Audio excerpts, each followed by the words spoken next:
I'm Andrew Mack, and this is Loblolly Press and Conversation. Thanks for joining us today. We have a really incredible episode. It's unique. It's not something we've done before, but I hope that you'll really enjoy it. It is a joint conversation between myself, Lib Ramos from Good Printed Things, and Garrett Ashley, author of the forthcoming chapbook, A Field Guide to North American Trees. I reached out to Lib actually quite a few months ago and just asked to see if she would like to collaborate on a project that I had in mind. And now the product is coming out into the world. So we'll release A Field Guide to North American Trees together on October 7th next month. It's available for pre-order on the Good Printed Things website. In this conversation, we touch on a lot of different topics. We talk about Garrett's influences. We talk about how the project came to be. Garrett gives an elevator pitch for the book, which I really love. And from there, we also talk about Garrett's job as a teacher and his role as an educator and how AI is impacting not just his work as a teacher, but also the publishing world. Just a heads up, next month we also have an episode that's a little bit out of the ordinary. Emma Ensley is going to be interviewed by Matt Sawyer from City Lights. It's also our first live recorded episode with an audience. So I hope you're looking forward to that. We'll have Emma reading one of her stories, and we'll also have that conversation available for you as well. Okay, let's get right into it.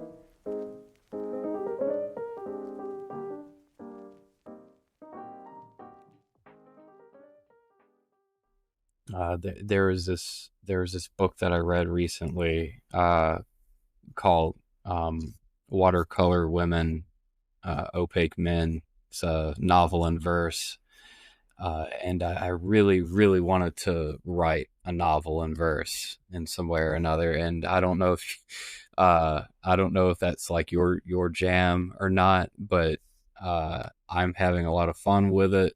I feel like it's kind of enabling me to do something that I haven't done before. But it's also, I think, really familiar to me because I'm naturally a fiction writer. I'm a fiction writer first, and poetry is something that, like, I've always been kind of shy about it, but you guys have helped me to come out of that. So now I'm leaning into it. I love the idea of this being sort of like that middle ground. That's a fun idea. What about poetry writing? What about being a poet makes you shy? I don't know. Maybe this is a Southern thing. Maybe this is a Mississippi thing. But I don't know. When I was growing up, I feel like being creative it kind of othered you in a way. And I've always had trouble expressing myself emotionally, and poetry is inherently a form of documentary or memoir. I feel like you're always going to be writing about yourself when you're writing about or when you're writing poetry, excuse me. And maybe I have some worry about writing about myself, about like people finding out things about me. Yeah, that makes Yeah. sense. Intensely personal. Again, this probably goes back to being a fiction writer too. I feel like I'm really confident as a fiction writer because there's still that layer of mystery there, but when I read a poet, I feel like I'm learning a lot about them. And the strange thing is I never I don't judge anyone when I'm reading them, so like obviously no one's going to do that to me. Like, I don't know what the deal is. It's a masculine thing, I guess. I don't really know. Yeah, it is really interesting to think about there being almost like a layer between what you're writing with fiction and not there with poetry. I haven't really thought about that before, but that makes perfect sense. Yeah, maybe there's some underlying thing going on between poetry and prose, not just with fiction, but prose in general, because Reese, this was back in February. I had a surgery, okay?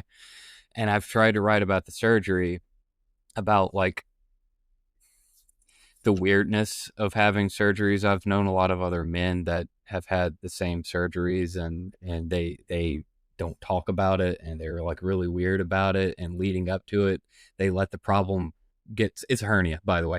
But they let the problem get so bad, so weirdly bad, that I'm like, okay, why do we do this to ourselves? So I've tried to write about that, and I've had zero problems with doing it. Okay. And that is like a really vulnerable topic for most people, writing about your health. Maybe there's something about the prose that gives me comfort, that it's kind of like it feels like a safety net to me. Whereas with poetry, I'm more in the open, if that makes sense. Mm-hmm. Yeah. So I don't know. And I'll probably never know. I tend to do this thing where, like, if I really want something, I just sort of trudge through it, whether it makes me uncomfortable or not. So the poetry, like, my shyness about poetry isn't really, I don't think that it's a boundary for me or an obstacle. It's just something that I have to deal with as a writer. How did Habitats, the collection, come about? Because when you submitted it, it was done. It was almost completely finished in its entirety. Yeah, I've been working on it for a long time, and I'll be honest with you. It wasn't something that I figured I would ever do anything with. It was something just really personal to me that I really enjoy doing.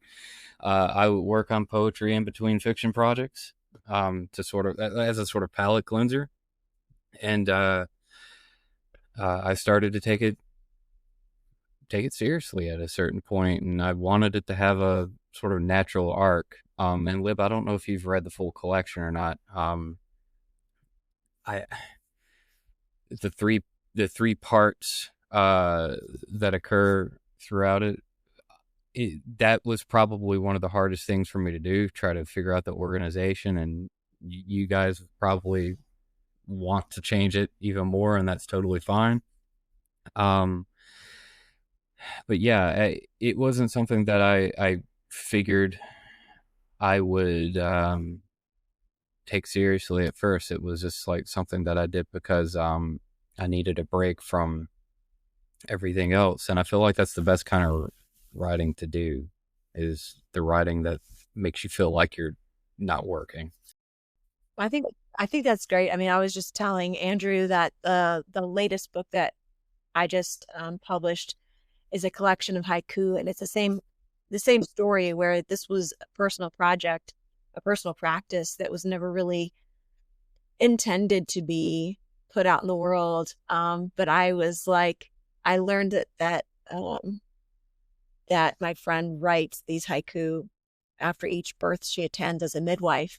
And I was kind of like, trying to be cool about this, but this needs to be a book. Like, and we, it took a few years of just sort of like, how would you even feel about this? This is something that was for you.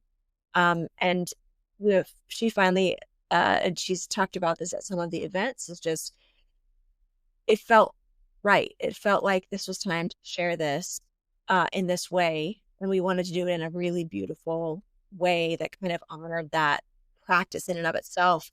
I love that, your project kind of started out as this palate cleanser. I think that's a really great, like you said, a really great source for creative work when there's no pressure on it. It's just trying to be what it's supposed to be. Yeah, and I feel like there's an element to discovery there that I feel like is really special in that particular instance. And I don't know if either of you have an opinion about this, but do you feel that poets are normally relatively private people that need to be cajoled into sharing their work? And also, is that the kind of work that you would normally like to publish? I'm going to let you answer the first part. Yeah, I think it's different probably for both of us. Poets. I work with a lot of poets, and it drastically varies. Yeah, I find that a fiction writer is equally likely to want to be withdrawn and more internal, than to have to promote their work. But that is one of the reasons the press exists, is because we give platforms to those writers who maybe are more withdrawn, and maybe we work with them on doing events and speaking and self-promotion, which I know is a big thing for writers, that they find it difficult. Yeah, but I haven't noticed a difference between working with poets or fiction writers. To answer the second part of your question, that is also kind of something that I love to do, is just help people realize when they have a project that they maybe didn't even realize was a project. Is one of my favorite things, to kind of help something that feels a little ethereal become something that's tangible and physical, and a thing that can live its own life kind of out there while you go on and continue making more creative work. I mean, I think that's what's really cool about books, is that same thing with pieces of art. Well, I think that's what you did for me, for sure. And I feel like it's been just like one of the best creative writing experiences I've admittedly had. And so I'm glad that you feel that way. And also, to speak to Andrew's point about both fiction writers and poets sometimes being withdrawn, is, when I first started doing all of this, when I said to myself, you know what, I want to be a creative writer. I want to write stories that people all over the world read.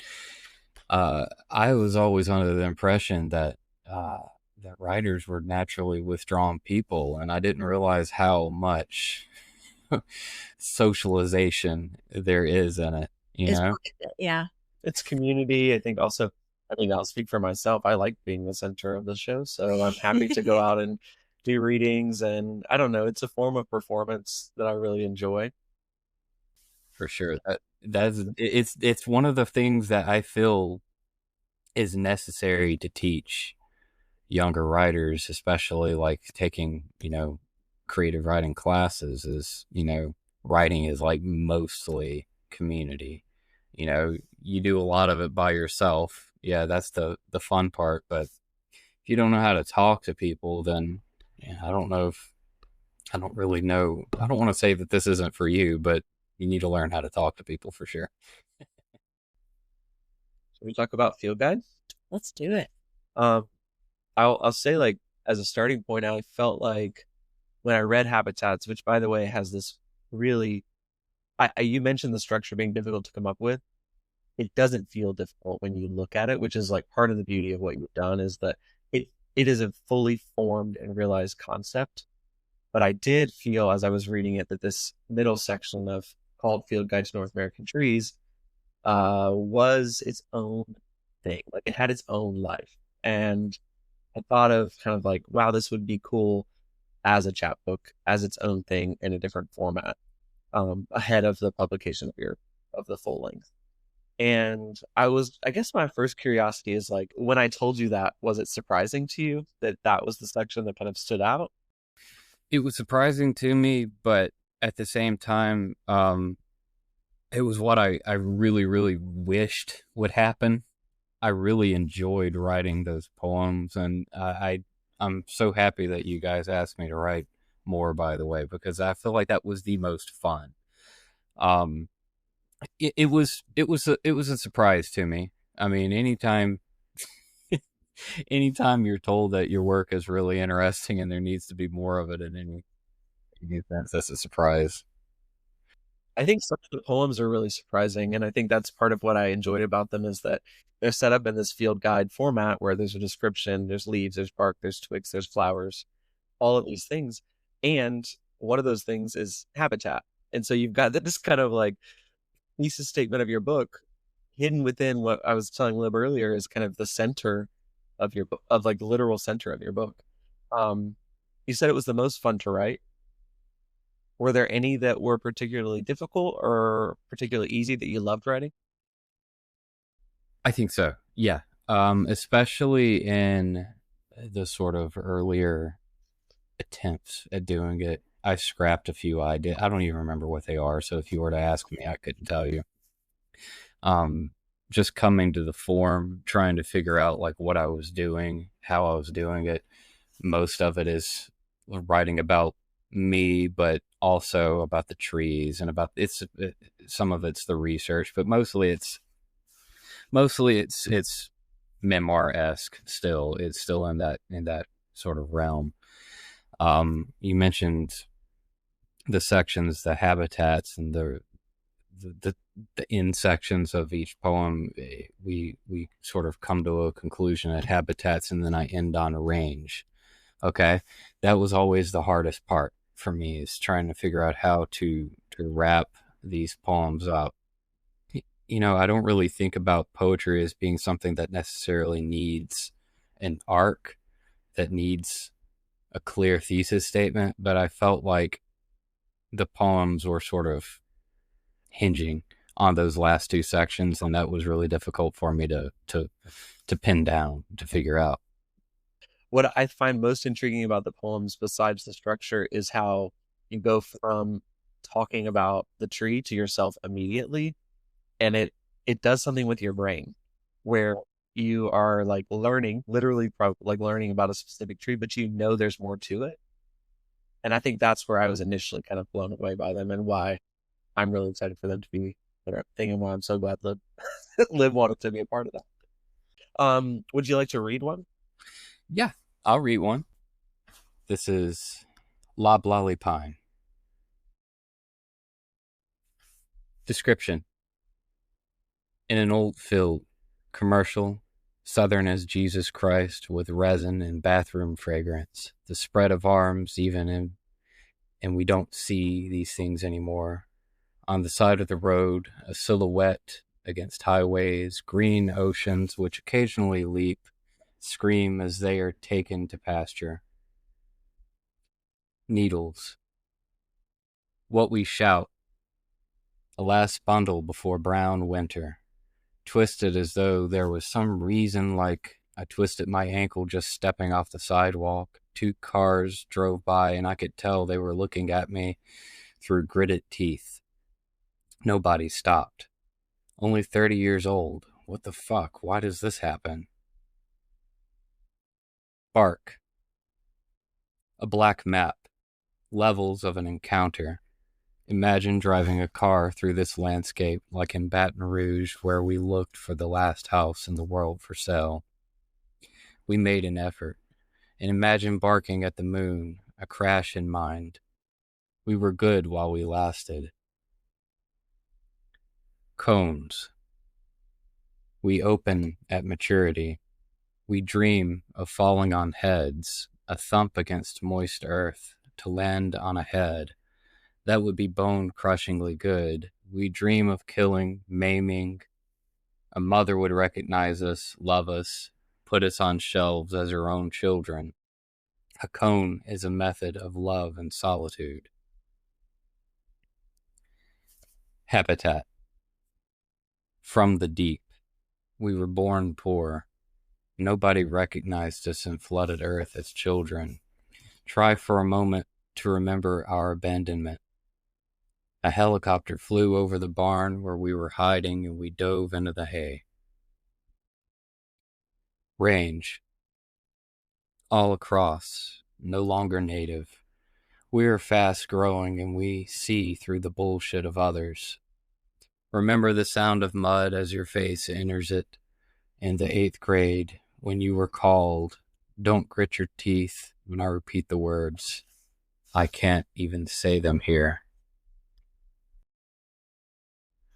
Hey, we're taking a quick break. I just wanted to share that this fall we've got some exciting books coming, and we have a particularly special bundle that we put together to honor Hurricane Helene. The 1-year anniversary is on September 27th of when the hurricane began to really decimate our region in Western North Carolina and beyond that as well. So we've got a book coming out called Proud Roads by Kelly Riedesel. You can buy that on its own on the website as well, but it is bundled with another one of our books that we released last year as a digital-only format called Understory, which is a really big collection of 90-plus artists who are sharing art in the wake of Hurricane Helene. We're donating part of the proceeds for both of these books and as well as the bundle to charity to help rebuilding and recovery in Western North Carolina. We hope you go to our website, loblollypress.com, and check that out. And then while you're there, you can also check out Garrett's book, A Field Guide to North American Trees. Let's get back to the podcast. I was going to ask if you were going to be, if you had an elevator pitch for this book, how would you describe it? Field Guide to North American Trees uh, is a poetic memoir showcasing my life in the 90s and the early 2000s, juxtaposed to my love for the wilderness and nature. Let's do that. That was That perfection. was great. I'm not very good at that sort of thing, so I don't believe you.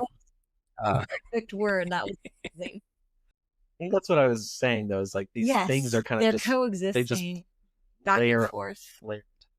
Yeah. What's one thing you can tell readers maybe that be surprising about you as a person, as a writer? As a person, as a writer, what would people be surprised about? I feel that sometimes I'm in arrested development. I feel like I'm still in my 20s. I'm nearly 40 years old now, right?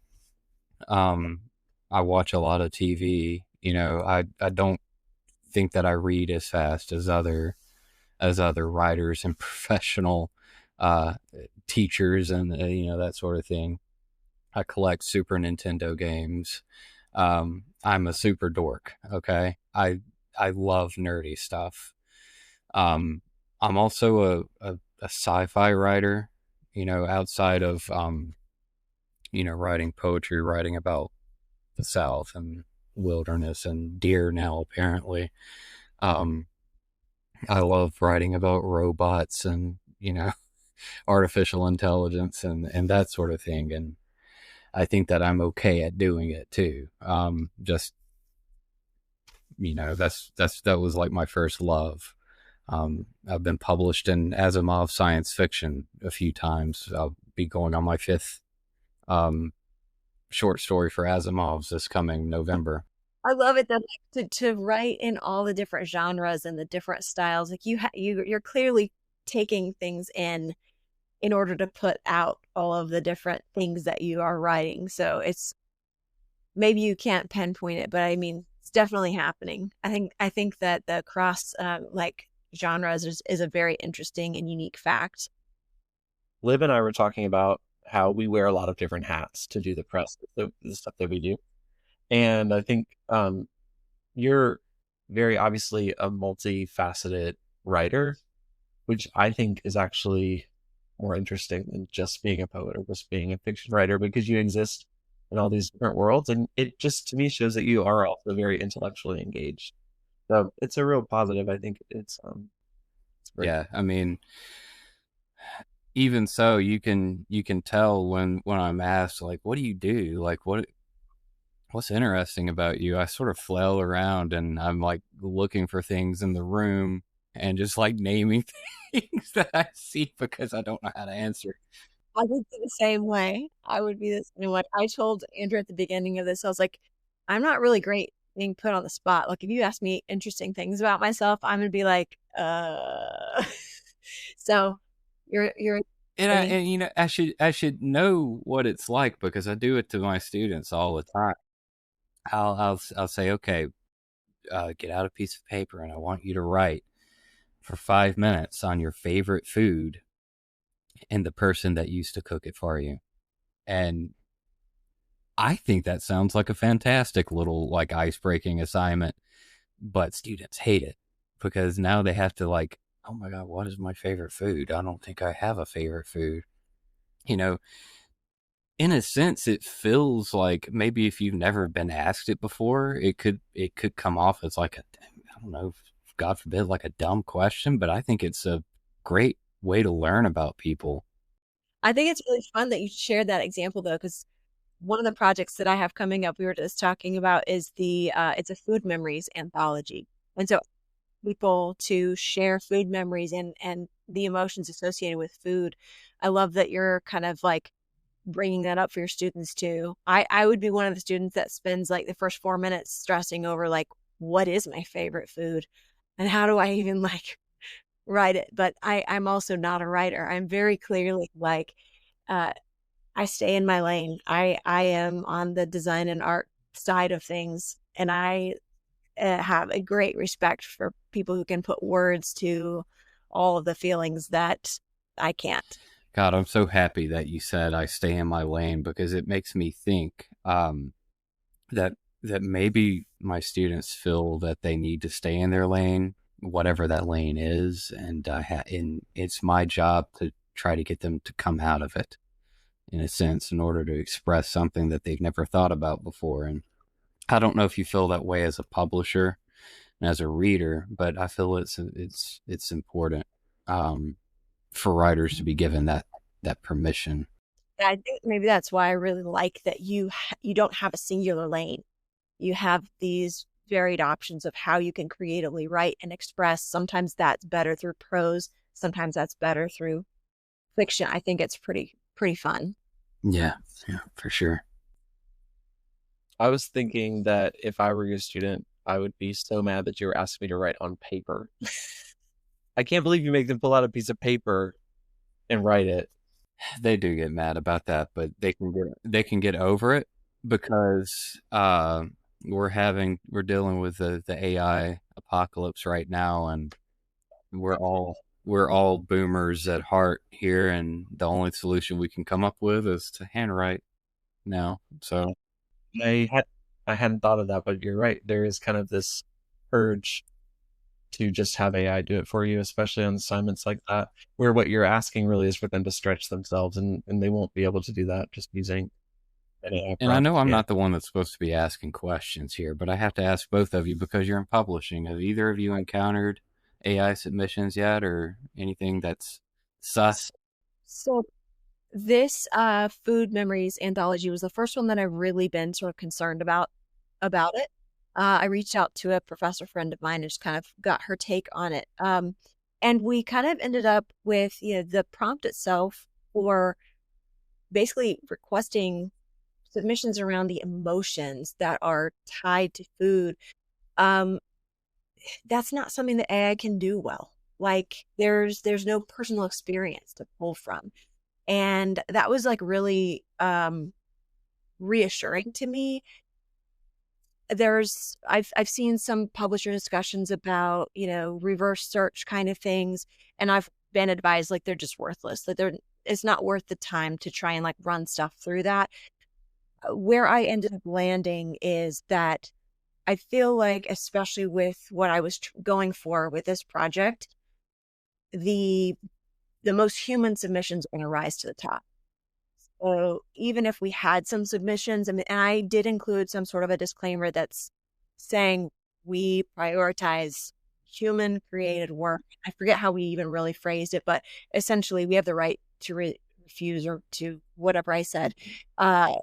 Submissions that seemed like they might have been generated by AI, but I didn't really see much in there. And I was especially concerned because that project had a 0 fee submission. So I was a little concerned we were going to get flooded with just like, because I've definitely heard that story before. There's a magazine that got they had to shut down their submissions because they were just getting just like flooded with AI generated submissions. So I can say that didn't happen. And so I'm not saying my concern was ill-founded, but I think that the topic that I was going after was one that would be a little difficult, at least right now, for quality submissions to come through that were AI generated. It's a benefit of being limited. Yes. Is that we don't have time to publish all the things we'd love to publish. So there's for a press of my size, there's not really a lot of like sneaking through that can happen, because I'm only making so many books per year, and it's not trying to hit some kind of quota. This is a really interesting conversation, because I think part of me wants to also say, like, some of the writers I work with still write on typewriters. Like there is a sense that like writers who like to write will continue to. I do a lot of work in the arts world, and there's an AI component there too, where yes, you can generate whatever you want to generate, but it is missing a human component. And I've talked with a few of my artist friends about this too. Like there's this time element too. And I'm not sure if I'm going to be able to explain this well, but a piece of art is created over time. And there's something when you look at it that you can tell it's not something that just gets all spit out at the exact same time. There's something unnatural about art. Yeah, that is just comes into existence all at once. And I think, I hope that we as humans will continue to be able to tell the difference between work that's human and not. So yeah, it's definitely a factor. Definitely conversations are being had. Yeah, and I think that you're both right in saying that the best will naturally rise through all the whatever, the murk. But I try to talk to my creative writing students that, you come into this class and you say, for instance, Lib, that, if I'm writing about food and nostalgia, like, I wouldn't use AI, but they still do. In my experience, they do. But the thing that I try to instill into them is that, we do what we're satisfied with in here. And if you're satisfied with this AI generated stuff, then I don't know what to do for you. And I don't think that I can help you by that point. If you work on something and you're not satisfied with it and AI can do it, maybe there's a place for it. I don't know. That's an ethical concern itself. But if creative writing, if painting gives you satisfaction, if the work, hard as it is, if it makes you happy, then why would you ever do it? And that's what I try to instill into them. And it's a really basic concept, but these are young writers that I'm talking about, and this is all totally new frontier for them. Okay, I have one question to end us on. I asked Lib the same question. It's, what's one thing a collaborator, author, friend taught you that you want to share? Well, I'll say, and I might have mentioned this in something that I written for you, like a questionnaire or something. I mentioned the artist that I met back when I was first starting off, and I was maybe 17, 18 years old. I don't know. I thought I was hot shit back in the day because I was a kid and I was different from other kids. You know how it is. I didn't really pay attention to the world as much as I needed to as a creative individual. And I feel that if there's any room for growth as you get older, there's always more room to pay attention to things that you've never thought about before. And I think that that's something that, when I'm collaborating with other writers, I think that's a really good thing to share with one another and share your insights with one another about the world.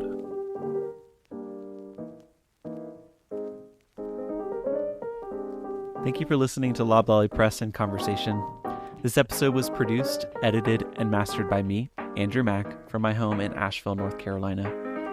Loblolly Press is dedicated to amplifying emerging voices from the American South, with a focus on queer, BIPOC, and rural writers. To learn more about our books, our authors, and what's coming next, head to loblollypress.com and subscribe to our newsletter. You can also find us on Instagram at loblolly_press for updates, behind-the-scenes content, and a lot more. If you like this episode, please do consider leaving a review or sharing it with a friend. It really helps us keep going and supports the writers we believe in.